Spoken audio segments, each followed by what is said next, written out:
L'Union européenne met en place à partir du 2 août des règles de transparence pour les contenus deepfake.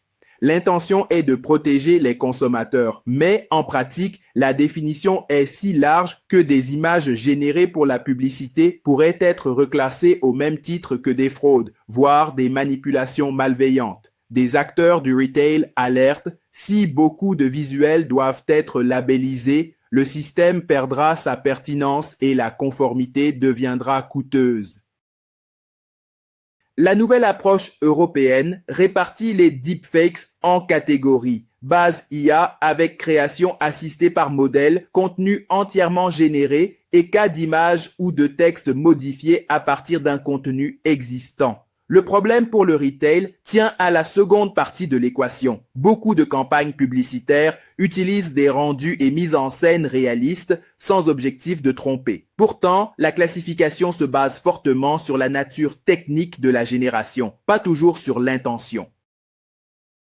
Dans l'esprit des règles, un deepfake vise des contenus susceptibles de tromper, par exemple des manipulations de visage ou de discours. Dans la publicité e-commerce, les équipes créent souvent des images réalistes de produits, parfois en remplaçant un décor ou en générant une scène. Selon des responsables, une photo d'intérieur pour un canapé ne devrait pas être traitée comme une vidéo de fraude. Si l'étiquetage s'étend à tout le marketing IA, il deviendra un bruit réglementaire plutôt qu'un repère utile.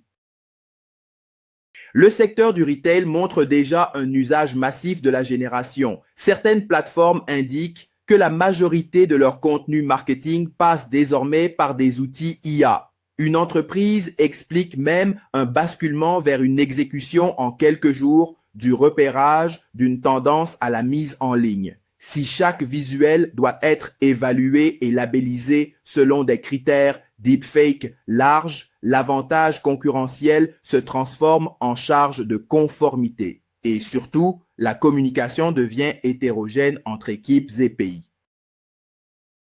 Concrètement, les entreprises doivent décider rapidement si un visuel publicitaire tombe dans la catégorie deepfake, puis documenter le choix. Elles doivent articuler 3 axes: intention d'usage, ampleur de la modification et niveau de contrôle humain. Mais ces critères se prêtent mal au flux marketing à grande échelle où des milliers de visuels évoluent chaque semaine. Résultat, même des images perçues comme neutres peuvent exiger une procédure lourde, ce qui pèse sur la productivité.